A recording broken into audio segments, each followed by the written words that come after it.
Être né quelque part, entre ici et ailleurs, l'époque est incertaine.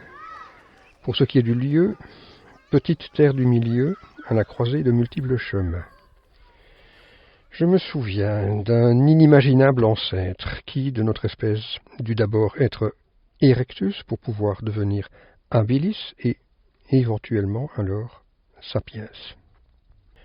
Je me souviens m'être un peu ennuyé à l'école, mais aussi d'avoir eu la chance d'y rencontrer les 3-2, enseignants qui, pour ne pas me permettre de m'y reposer, me poussèrent à explorer ces chemins de traverse, battre la campagne, lire beaucoup et écrire.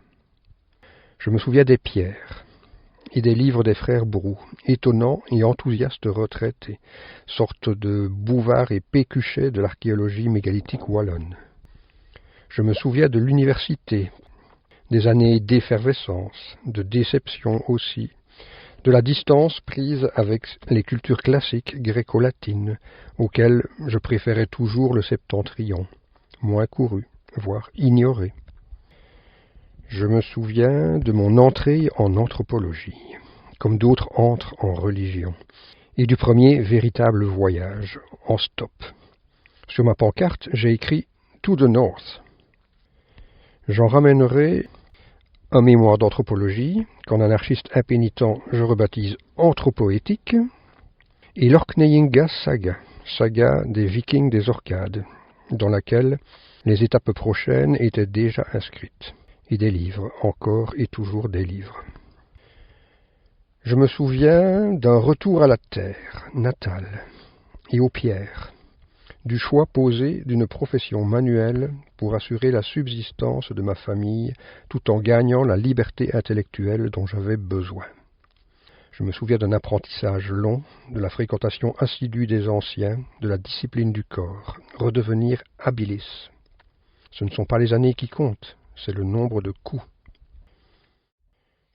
Je me souviens, bien des années plus tard, avoir repris la route, celle des Vikings, là où je l'avais laissée, celle qui relie la Baltique à Constantinople, la route du Gardariki, le pays des enclos. Je me souviens d'André, qui, prêchant à Chersonèse, au rivage de la mer Noire, entendit parler de ce fleuve Borystène, le long duquel vivaient les Slaves.